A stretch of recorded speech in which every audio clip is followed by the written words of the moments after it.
Well, hello, good evening, welcome. This is Ghana Tonight. We are live from our news up here at Tisawe Kanda, also live on TV Ghana on Facebook, DSTV channel 279, all across the world on 3news.com. I am Alfred Ocansey. Tonight, the funeral ceremony of the late Gamanye is scheduled to go on as planned as the court set aside an earlier injunction which sought to restrain the event. Now, we seek further details of what has been planned ahead, including the directive for restrictions in parts of Accra.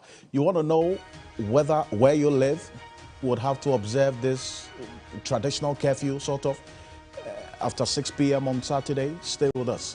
We'll give you all that detail on Ghana Tonight. Also, ahead of the reading of the 2024 budget, the Food and Beverages Association of Ghana is making a strong case for tax cuts in the budget, citing high cost of doing business and the high cost of living. Tonight, we engage them on the plausibility of their proposal. And we continue our focus on the flood waters occasioned by the spillage of the Akonsobo and Kpone dams are beginning to recede, but there is disturbing scramble for relief items in some of the camps. We look at how things can be done better in this regard. Colonel Festus Abuaje, retired, is a security analyst and also a disaster management specialist. He's going to be joining us to have a conversation on this here on Ghana Tonight. And a number of you have reached us that you do not have electricity in your homes. The lights have gone off over the last 3 hours. Gridco has issued a statement, but much more importantly, we have a conversation tonight on why you don't have lights or electricity in your homes. Stay with us on Ghana Tonight. As always, we are very, very interactive. The hashtag we're using is Ghana Tonight on Facebook and Twitter. Let's get talking.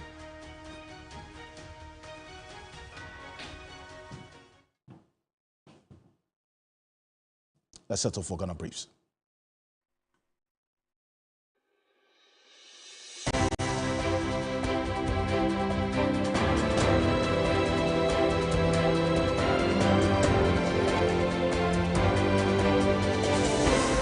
Former Power Minister Dr. Kwabena Donkor has hit back at the former Energy Minister Boakye Jaku, insisting that he cannot escape blame for the $140 million judgment debt the nation must pay to power producer Ghana Power Generation Company, GPGC. This comes in the wake of Boakye Jaku arguing that the decision to terminate the power deal which resulted in the debt was one taken by the government and not him as an individual. He signed a letter of termination. Any minister has responsibility for what he signs. The committee members are not here to tell us what he informed. In any case, advice has always never been binding. Advice remains advice. You take the ultimate decision. It is your responsibility. The governing New Patriotic Party has courted the support of the Electoral Commission and Ghana Police Service to handle its November 4 presidential primary. The party met with both institutions, urging the police service to take absolute control of security during the election. Police, we urge you to do your work on that day. No minister, no official, no person whatsoever has any jurisdiction over you, nor myself, nor members of our commission. Anything that is illegal is illegal. You are in charge. And we'll say this openly and publicly. Vice President Dr. Mahmoud Bawumia is leading in a new poll for the November 4 NPP presidential primary conducted by Global Info Analytics. Out of a sample size of over 4,000 delegates, Dr. Bawumia garnered 43.5%, with Kennedy Japan in second place with 23.5%. Kennedy Japan is 20 points below or behind Dr. Mahmoud Bawumia in the race, which is not too bad if you assume that majority of people who said they wouldn't tell us would vote for him, because those people are anti-establishment, and we believe that they may break heavily towards him. The real issue would be about those who are genuinely undecided. The funeral rites of the Gamanyanadede Omaidu III will proceed as planned, as an interim injunction against the ceremony has been quashed. The ceremony will continue from Friday, October 27 to Sunday, October 29 at the Gaman Chess Palace in Accra. We had to go to court today to deal with the matter once and for all. The order that people are misinterpreting has been set aside. So there's no order anymore. Then we have every right to proceed and do what we told you we were doing. A professor of finance, William Spipra, is urging the government to fast-track its external debt restructuring to unlock the second tranche of the IMF disbursement, which will stabilize the local currency. He says this is a critical measure to control the country's rising public debt.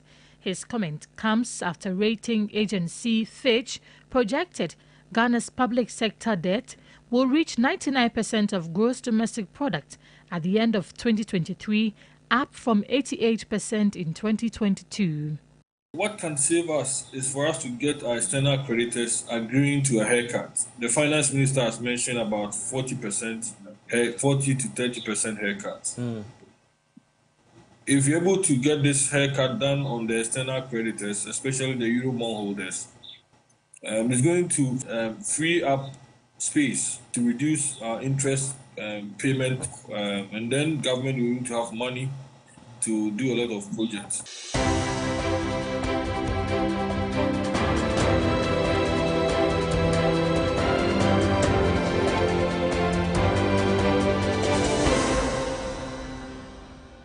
You find more news on 3news.com. Make some time and visit 3news.com. This is Ghana Tonight. Coming up next, the flood waters occasioned by the spillage of the Akonsombo and Pone dams are beginning to recede. But there's a concern there. The disturbing scramble for relief items in some of the camps. Now, we look at how things are playing out and really how things can get better in the distribution of relief items. And earlier today, when my colleague Emmanuel Samani, following the devastating floods, this hidden struggle is unfolding in safe havens where relief items are distributed. It has become the survival of the fittest. Emmanuel Samani was there earlier today, and quite unfortunately, persons living with disabilities are the heaviest hit. Take a look. Let me taste you. Since you've moved here, we understand that you're having a lot of challenges receiving some of the relief items. Is that the case? Yeah, that is the case. When items are brought to this place, they share it according to the number of houses that are found on the campus. And if you are not quick, and then they have registered some of the people, they will just leave you just like that, and you'll be all around without anything. But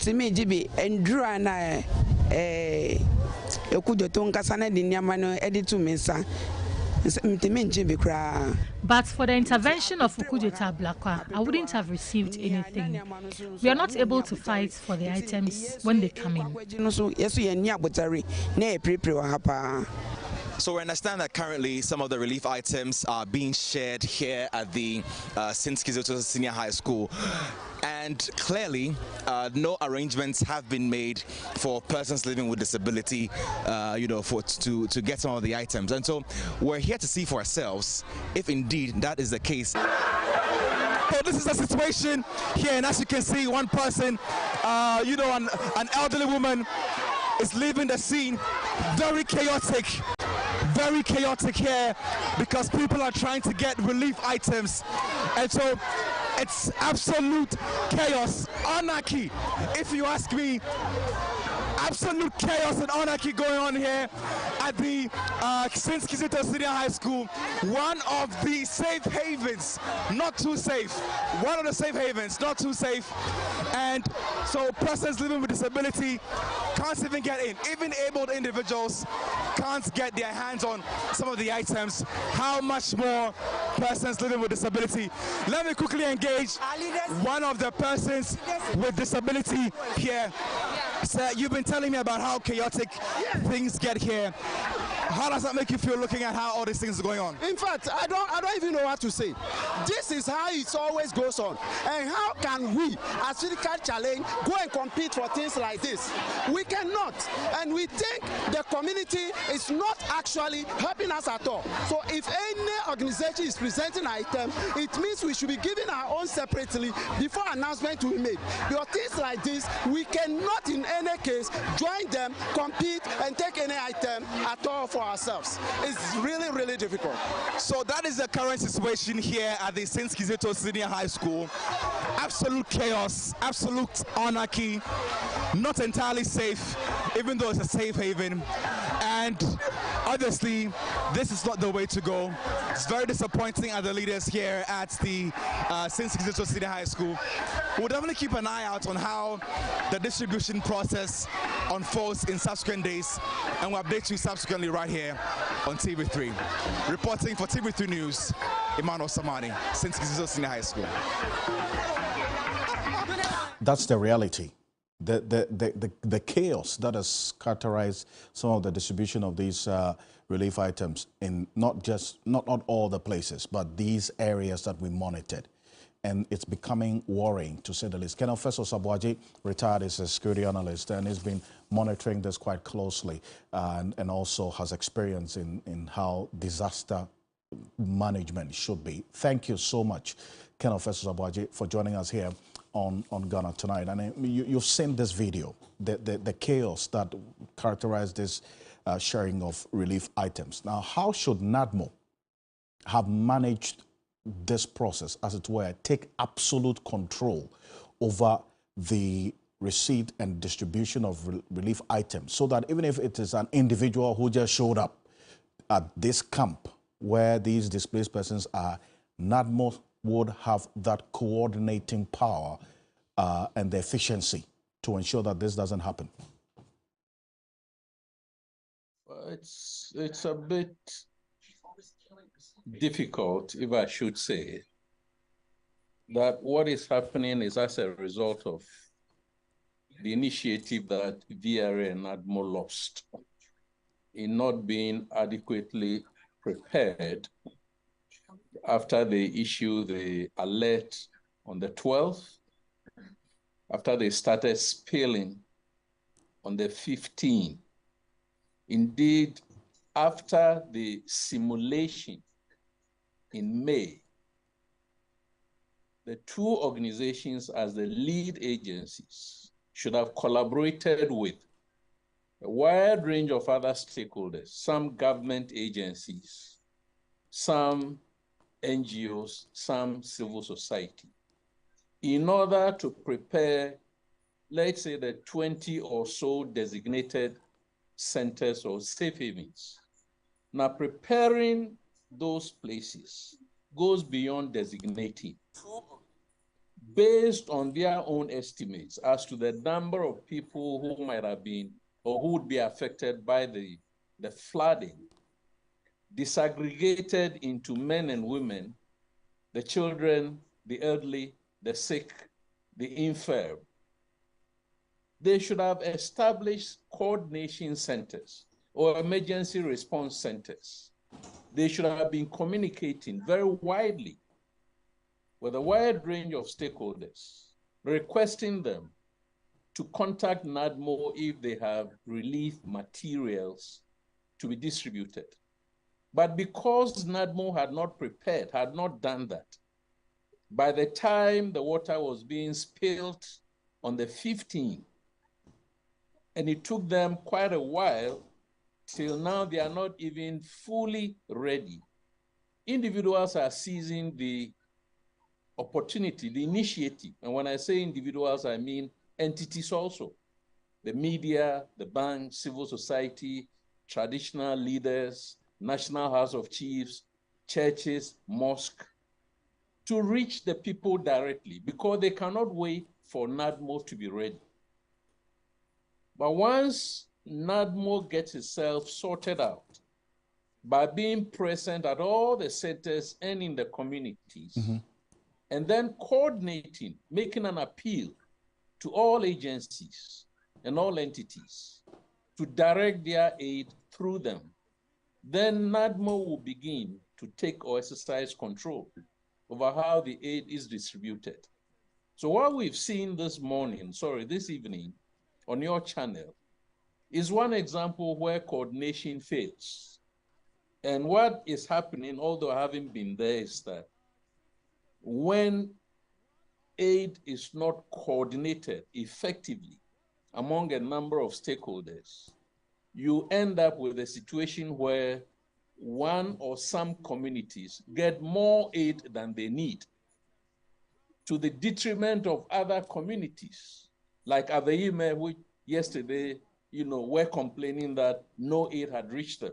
Some get more, some get less, others don't get at all. And what they get may not be what they really need. So that is what happened at, St. Kizito, where everybody was fighting for themselves. And one, physically challenged person came out and said, this is the plight that they are facing. So it's all as a result of the fact that the government was not prepared for this disaster and had not planned for the disaster, and is finding it difficult to now seize control of how, the disaster is managed. But it can be done. It can be done. And it is being done, but it's very, very slow. So indeed, the point that you ended on, that is being done, but it's at a slow pace. Now, beyond this specific incident, I know you've been monitoring how things have been playing out since this spillage and the attendant disaster that is caused, plus the process of response that we have seen so far. What are some of the lapses that you want the managers of this disaster, and by extension government, to address strictly, so as to ensure that this does not degenerate into anything uncontrollable? What disturbs me the most is maybe I should say that I've written a 17-page paper that I'm proofreading myself and checking all the facts and the arguments. There is a very palpable, conspicuous absence of government. And by government, I mean the central government. That is where the confusion starts from. You see, government is not present. So the president is out of the country, for instance. And I know one of the places that he went to give a lecture on Ghana's role as a model of democracy in bringing stability to West Africa and so on and so forth, when the country was facing this disaster, whether it is a national emergency disaster or, a state of emergency disaster or national emergency disaster. No government official visited the disaster area until the president returned and went there on the 16th. And in his absence, per Article 68 of the Constitution, if I have quoted it rightly, the vice president did not visit. The vice president visited 2 days on the 18th after the president had visited. On the 18th was when the interministerial committee was put together. Now, this interministerial committee should have been established not in October, but in May, after the simulation. That is when the interministerial committee should have been established. Then the education minister follows. So it's bits and pieces of, government going there and not saying the right things and not giving any indications of any substantive plan. Now, if you tell people that you have a 3-pronged strategy, what does it mean? 3-pronged strategy, first of all, to provide relief. Now, how is the relief being provided? NADMO hasn't even got a budget. You see what I mean? It hasn't got the resources. So a strategy is not the solution to this. A strategy must be followed by a plan. As we speak, the government hasn't got a plan. A disaster management plan is not on the table. And it's all, communicators coming on TV and trying to defend, as some people say, the indefensible. That is where the problem starts. Government is not showing leadership because The Minister of Education cannot go there and then talk about education. The Minister of Energy, I suppose, has not been there. Sanitation sits in Accra and starts blaming people that when they were supposed to move, they had not moved. If they had not moved, why is there no fatality as we speak? Nobody had lost their lives. But when they did move and they went to the centers, government was not there to meet them. What we call water, sanitation, and health. Those facilities were not there. There were no shelters, there was no water, there was no sanitation. Till today, yesterday, one of your media houses, probably you reported, people are poo-pooing into plastic bags and tossing them out into the flood waters. And that is why people are having diseases, skin diseases or skin infections, bilharzia, malaria. Government is failing. Let me put it bluntly. So the leadership must come from the top, must be well coordinated strategically at the top. And then it seeps down, it trickles down to the ground. But so far, I'm sorry to say, and I don't know, but in my paper, I've averred that there must be a political angle to this.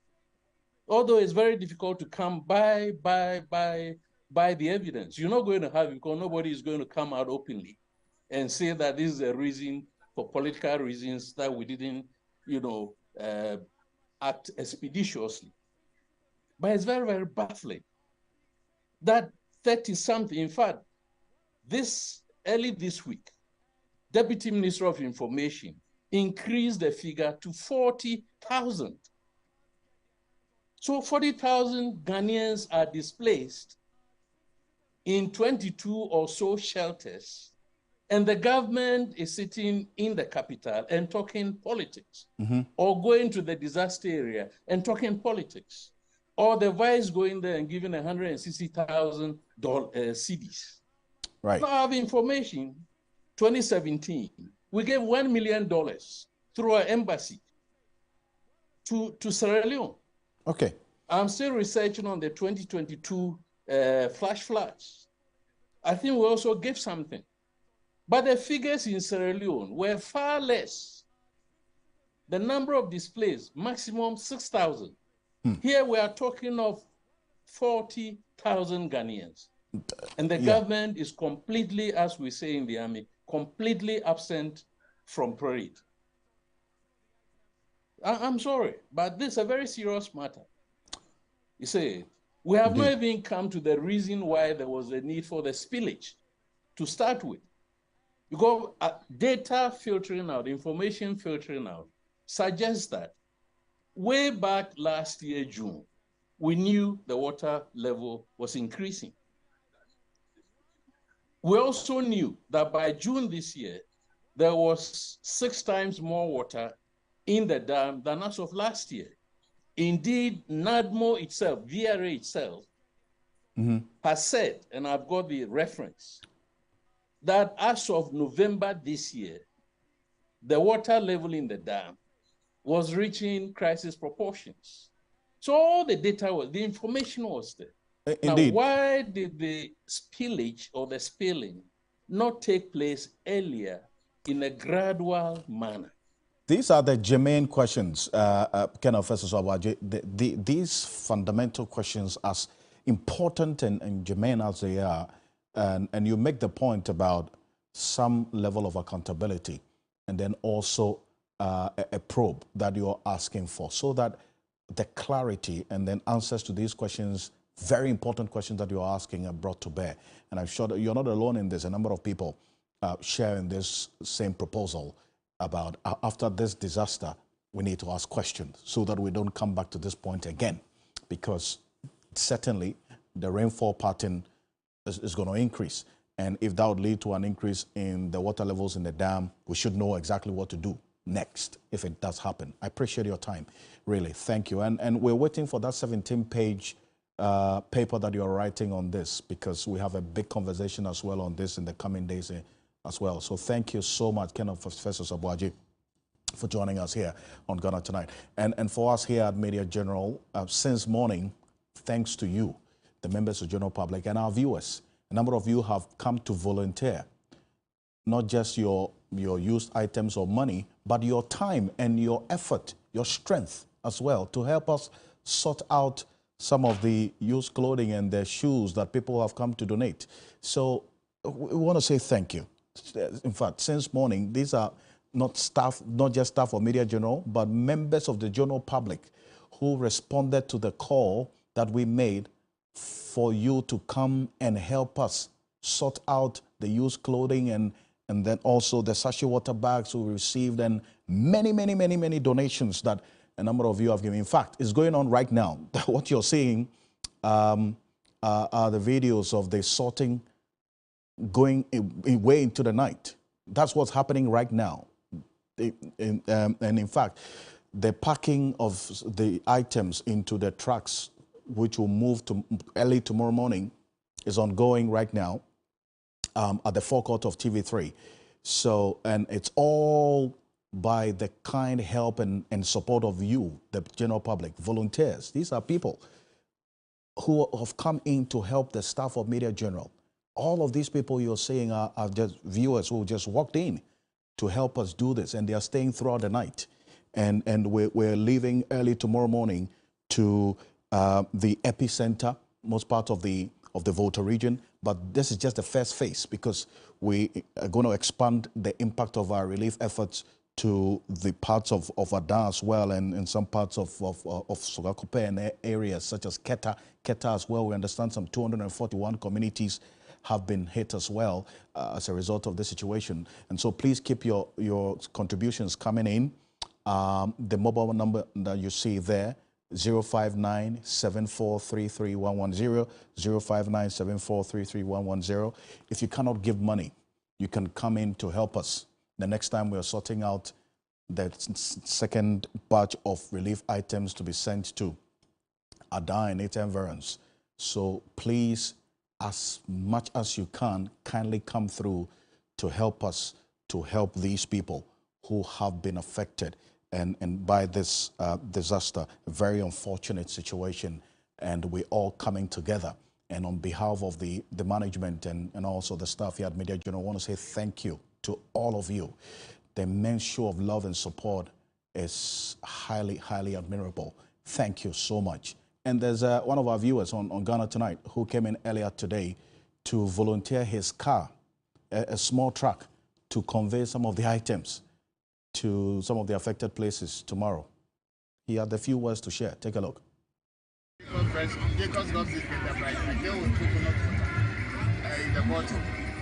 I just heard about the program and I was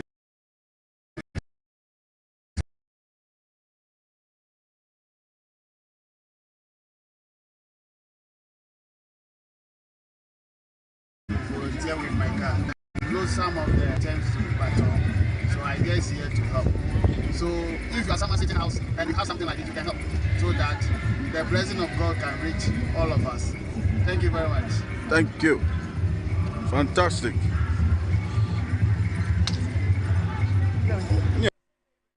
Well, so you can all come in various ways.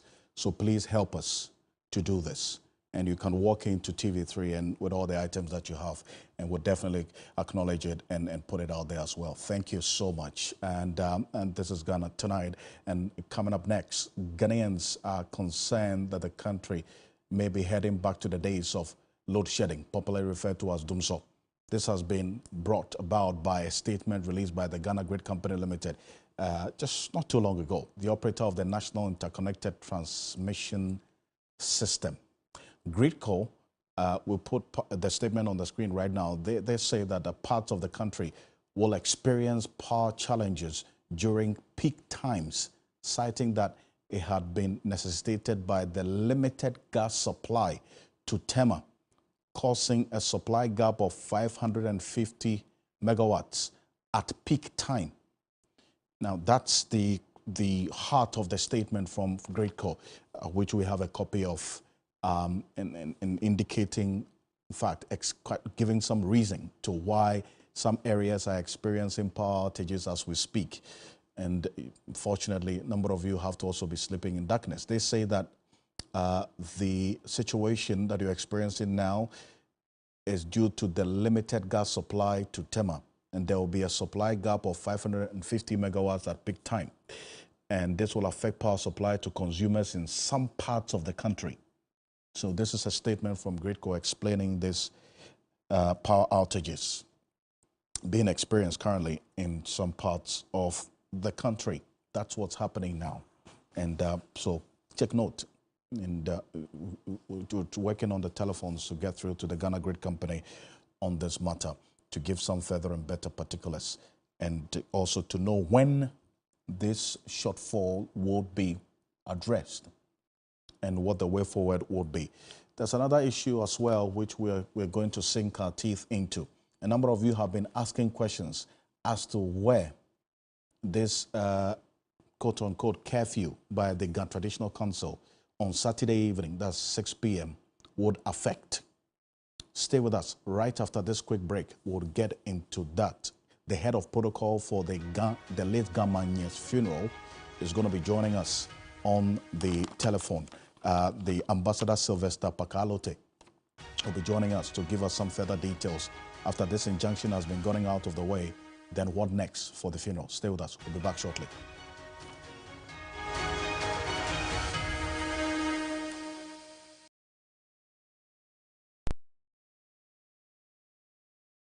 Ladies and gentlemen, we're going to demonstrate to you the superior properties of Flamingo paint as compared to other paint brands on the market.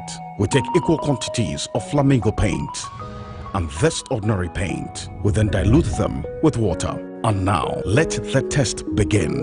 The gentleman on the left is going to apply the ordinary paint, and the gentleman on my right will use the Flamingo superior paint. As you can clearly see, Flamingo has the obvious better hiding. Furthermore, Flamingo has painted a much larger area.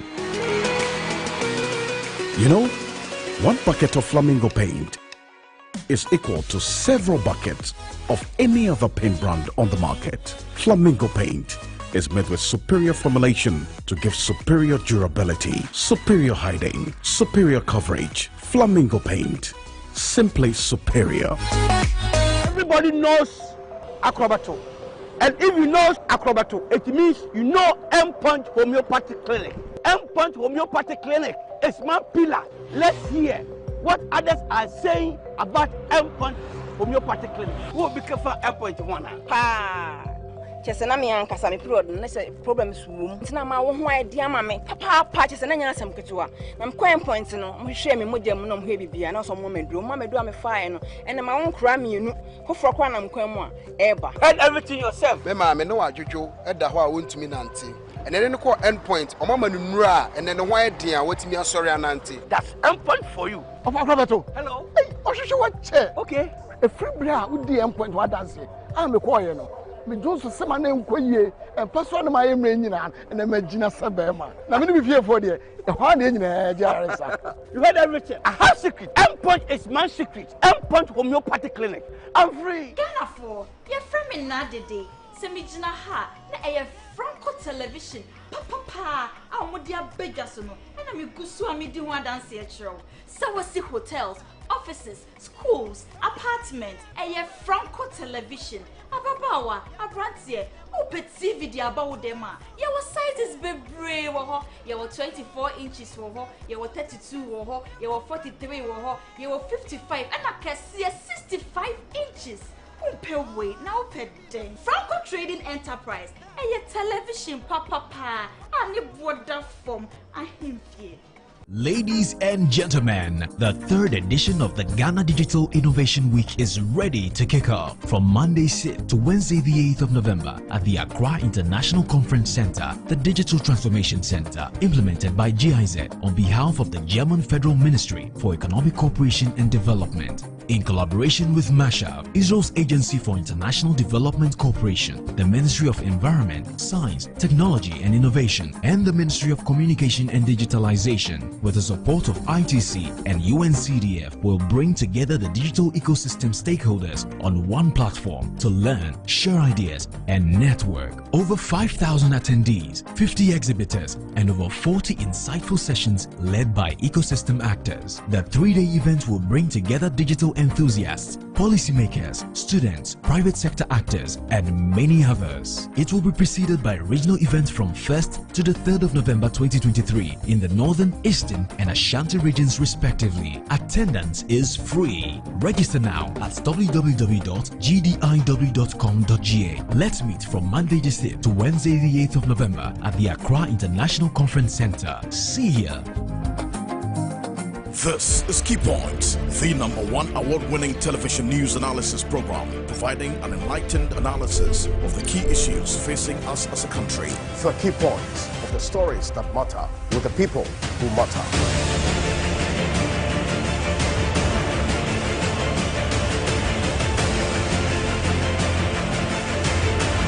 This is Key Points, the #1 award-winning television news analysis program.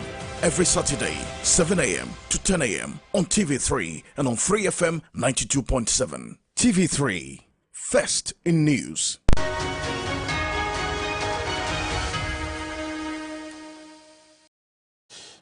Welcome back to Ghana Tonight. Coming up next, the funeral ceremony of the Gamanye is scheduled to go on as planned as the court set aside an earlier injunction which sought to restrain the event. We seek fuller and details and the plans ahead of the days that we have, and also including the restrictions that we've been told would take place as a result of this funeral. Now, the funeral rites of the late Gamanye, Na Dede Omaidru III, will proceed as planned, as the interim injunction against the ceremony has been quashed.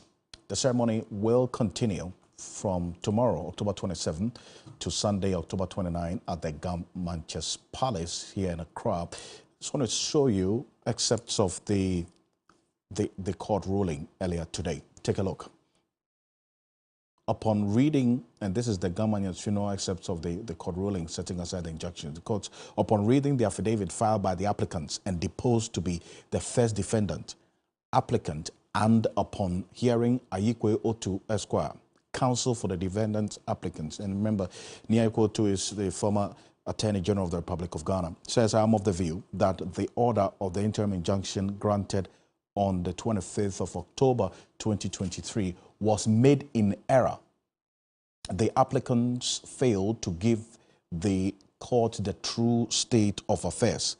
That's the court ruling. And so in fairness to the parties, therefore, the order of interim injunction granted on the 25th of October, that was yesterday, is hereby set aside.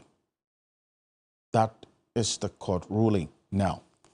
So all is clear. The road is clear now for the Gamanye's funeral. Ambassador Paka Alote is head of protocol of the Gamanye Funeral Planning Committee. He's joining us on telephone. Ambassador, thank you so much for joining us here on Ghana Tonight. So now that this injunction is out of the way, what next in the coming days? How's the planning going to be like? Well, we made it clear during our press conference 2 days ago that we were focused on the funeral and we would move ahead as planned. And then yesterday, there was this sudden development where other networks were informing us of an injunction when we had not been served. So we made it clear that we would not comment on the matter until we had seen the document. Fortunately, late at night, we saw the document. We realized that the court was not seized with all the full facts. And so our lawyers went to court and briefed the judge on the proper situation. Now, in his ruling, he said that he was of the view that the order of interim injunction granted on 25th October 2023 was made in error. And he came to this conclusion because he said the applicants, I'm quoting, the applicants failed to give the court the true state of affairs, unquote. So the court was misled and they made a judgment based on that factual inaccuracies. So now the judge decided that the interim injunction should be set aside. So as far as we are concerned, we are proceeding full steam with the funeral as we have promised. And between tomorrow and Sunday, the following things will be happening. We would have tomorrow, 27th of October, a vigil. But the vigil will start at 6 p.m. And so during the day, we'll start with Asafo companies displaying and firing musketry. And then we would have a bit of storytelling, cultural display, music, dance, and storytelling again.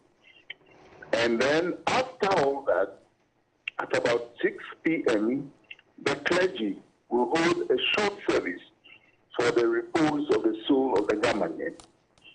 Thereafter, we would have continuation of cultural displays, music, dance, and storytelling. Then on Saturday morning, which is the climax of the whole funeral, we would have an interdenominational burial service, which will start at 9 a.m.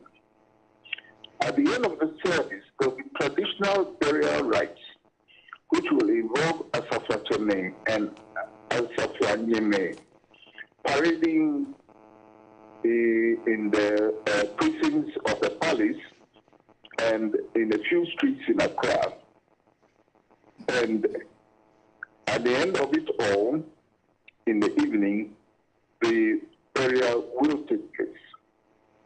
So, because of the activities planned for Saturday, 28th, we have already indicated that no commercial activities will take place.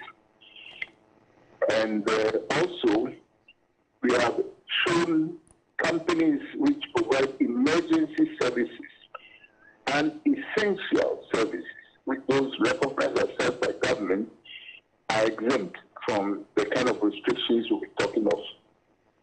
We have also advised all parents and adults to try and remain indoors at night, because customarily it is not helpful to encounter the burial party. And these are the things which will be taking place until Sunday, 29th, when at 9 a.m. there will be a Thanksgiving service at the Holy Trinity Cathedral, Anglican Cathedral off the Upper Mills High Street. After that, there will be the usual traditional rites to round up the whole funeral. I see, Ambassador. So these are the things planned for the period, and we call for the cooperation of all. Okay, but you see, so let me establish this. So on Saturday, October 28th, no one is expected to be seen outside after 6 p.m. within the Gan traditional area or council, or the areas that fall within the Gan traditional council, because that's the time the funeral, the burial, that's the burial will be taking place, correct? Yes, we are saying that different rites will be taking place in the evening, and it is not too helpful for people to be roaming at night and encountering the burial parties and so on. So on one day only, let us just exercise a bit of restraint and be with our families, enjoy the warmth of our people, our wives, our children, our grandchildren, just for one day. And then life returns to normal thereafter. I see. But so which areas specifically fall within the traditional council that is going to be affected by this, quote unquote, the traditional curfew of not going out after 6 p.m. on Saturday? Which areas? Well, you know that the Ga Traditional Council has 6 paramount chiefs. Sempe, Akumaje, Otublohun, Asre, Bese, Otublohun, Abola. And all these divisions have their satellite states, communities, entire rural. So when the chief is mourning, the subordinate areas under them are also mourning. So naturally, the rules would apply to these communities as well. You are unable to, that is, if you can actually help us with specific areas or localities, because you have just mentioned the paramountcies under the Ghana Traditional Council, Bese and others. But people who are watching us want to know if, for instance, Oyarifa or Jamestown, all those places specific, which would be affected by this 6 p.m. Saturday traditional curfew? Well, as I said, the communities stretch from the capital area to various rural areas, going on the Kasua Road, going on the Swamp Road, going towards Uri, going towards Tema area, and so on and so forth. So all the satellite states will also be involved in the mourning. During the funeral on Saturday, it will be an opportunity for every traditional area that is participating in the funeral to showcase their culture. And we would like all Ghanaians to appreciate this diversity and this way of cultural dialogue, which will bring us closer together as a people, and which will make us all appreciate the close affinities we have as different ethnic groups in Ghana. We live in the same country, and we ought to develop strong bonds of friendship, and we hope that this cultural extravaganza will help people to realize this objective of moving together as a people and not allowing diversities to become sources of division amongst us. So this is the kind of thing we are planning. Right. Ambassador Pakalote, I thank you very much for giving us further and better particulars of some more details about the events in the coming days concerning the late Gamanya's burial. But the areas you mentioned is almost the whole of Accra, so we might just stay at home, regardless of where you live, after 6 p.m. on Saturday, because you're talking about most parts of the capital area, Kasua, Ebri. That's like Tema and Oyarifa and those places in Saon, part of Tema. But I think that maybe a bit more specificity would help us going forward. But thank you so much for joining us here on Ghana Tonight. Ambassador Paka Alote is head of protocol at the Gamanya Funeral Planning Committee here on Ghana Tonight. And coming up next, ahead of the reading of the 2024 budget, the Food and Beverages Association of Ghana is making a strong case for tax cuts in the budget, citing a high cost of doing business and the high cost of living. Tonight, we want to engage them on the plausibility of their proposal and what they are asking of the Finance Ministry. They earlier issued a statement detailing a number of taxes that impact on the pricing of items that are either imported or manufactured in this country, beverages specifically. Take a look. This is the source of this document that we're about putting on the screen is the Food and Beverages Association of Ghana. And they say, for instance, the import duty, the tax and levies paid on average products, import duty 20%, import VAT 15%, ECOWAS levy 0.5%, network charge 0.4%, network network VAT 15%, and then you have network COVID-19 1%, network NHIL 2.5%, special input levy 2%, Ghana Shippers Authority 0.9%, import NHIL 2.5%, withholding tax on import 1%, Ghana Health Service disinfection fee $30, that's flat rate. and also the Ghana Export-Import Bank Levy, 0.75%. Get Fund Import Levy, 2.5%. Network Charge Get Fund Levy, 2.5%. Inspection Fee, 1%. African Union Import Levy, 0.2%. Then you have a few others as well that have been captured in there. COVID-19 Health Recovery Levy, as you know, 1%. FDA, 0.5%.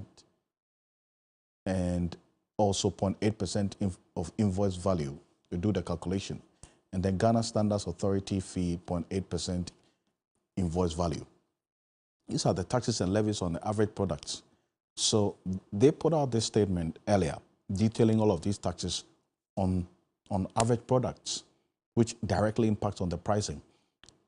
Reverend John Awuni is executive chair of the Food and Beverages Association of Ghana, and he's joining us on Zoom. Thank you so much. You are lamenting the impact of all of this. Now, give us a bit more detail of the realities that you're faced with on the ground. Reverend Awuni. Our major concern is that much as we recognize the fact that it is important for the citizens to pay their taxes for the development of the nation, it's also very prudent and necessary for government to strategize, model its tax policies in a manner that it can promote local production, it can promote the involvement of the private sector, it can boost the business activities of the private sector. And government can do that through various policies, directions, and one being taxation. And we are very critical of the fact that the taxation policy being rolled out, the nature of tax being rolled out to the private sector does not promote, does not engender development. We are of the view that it's because of the level of taxation and other stuff in the country that does not allow the manufacturing sector to do well.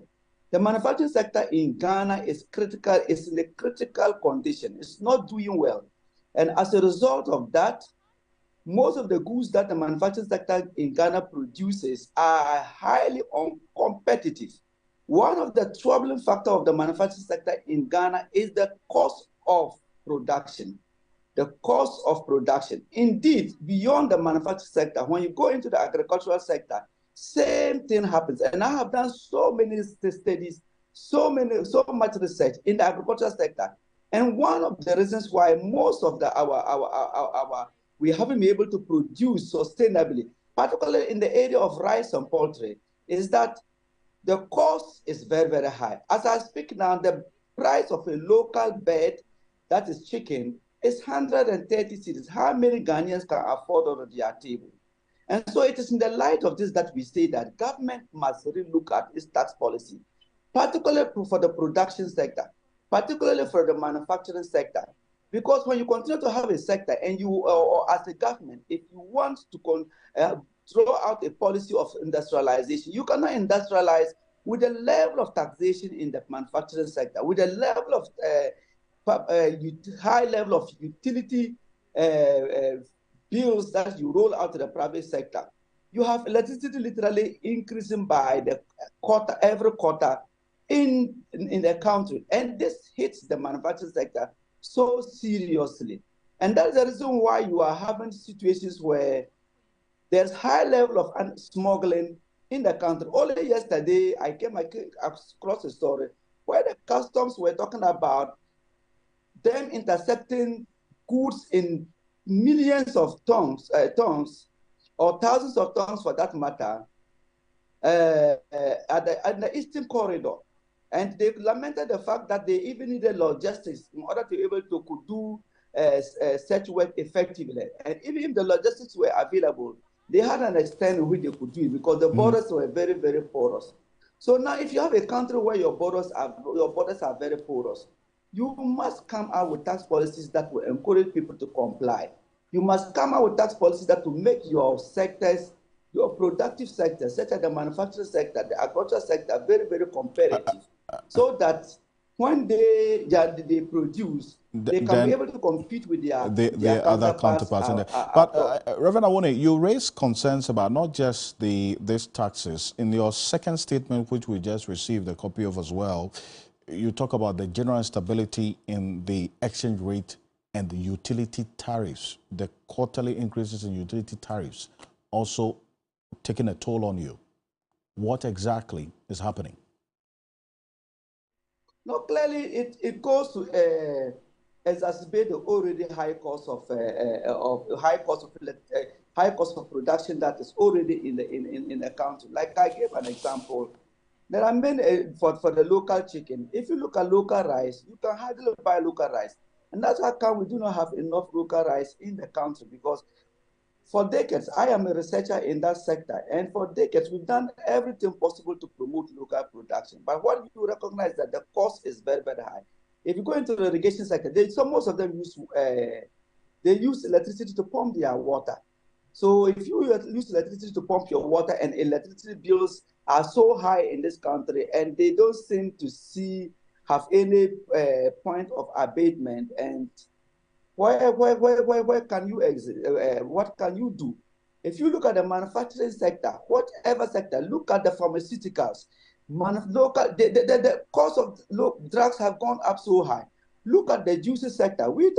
I talked about on your station a couple of times about the expanded exercise duty that was imposed on the fruit juices, water, and the rest. And I said that was absolutely unnecessary. In fact, there's one aspect of your statement which I want some clarification. You put the prices of certain items without taxes and then with taxes. And we have a portion of it on the... Let's take a look at this. You say you identify evaporated milk. The price without any tax would have been 8 cedis, 50 pesos. And the price with all the taxes we enumerated earlier would now shoot up to 15 cedis, 50 pesos. Spaghetti, with the price without tax, you say the smallest size would have been 1 cedi, 90 pesos, and then prices with taxes, we're saying 4 cedis. Then juice, 38 cedis without tax, and then if the taxes are added, it shoots up to 70 cedis. Let me into a bit more of this, because so the prices without the taxes seems quite interesting, to say the least. Reverend Awone. Well, clearly what you, Alfred, is very simple. I just decided to simplify this thing for the ordinary Ghanaian to understand. Otherwise, I could have even gone further with the landing cost of the product or the production cost of the product and the various avalanche of taxes you will have to pay to the final consumer. But when you do that, for instance, if you land a bag of rice at the Temaport, the cost will be like 400 Ghana cedis. And then you look at the VAT that you will pay, or the VAT that you pay on it.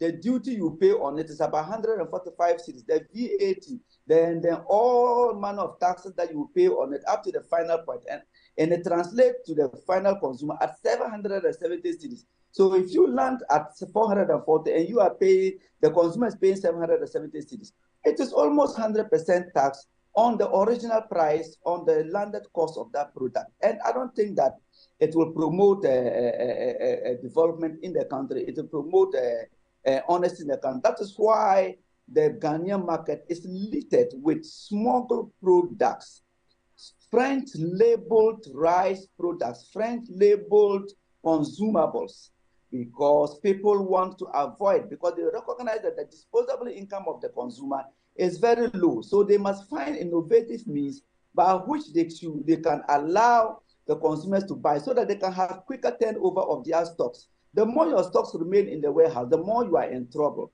So they try to find their goods through other unapproved routes into the country. And at the end of the day, it is the government that loses. Research papers, and at consensus, a lot of people, economists, agree that tax cuts, whether income tax or consumer tax or corporate tax, in whatever manner, definitely have a positive effect on production. And so higher taxes do not necessarily relate to or translate into higher mobilization of revenue for that matter. Reverend Jorawone, I appreciate your time. Thank you so much. And all of these proposals that you're asking the finance minister to consider, the 2024 budget yet to be read. And we'll also get some reactions and responses. He's the president of the Food and Beverages Association of Ghana. Reverend Jorawone, thank you for joining us here on Ghana Tonight. And on behalf of the rest of the team, we say thank you so much for staying with us here. And please keep your donations coming in for the persons who have been hit by this spillage of the Akosombo Dam and the increasing water levels in the red, black, and white voters. We're looking at not just the Volta region, but a number of other regions that have been hit by the situation we're dealing with. The mobile money number 059-7433-110. The reference should be Akosombo 059-7433-110. This is Ghana Tonight. Thank you so much for staying with us. We're back again tomorrow. Have a great night. Ghana Tonight is brought to you by Flamingo Paint. Superior durability, superior hiding, superior coverage, simply superior.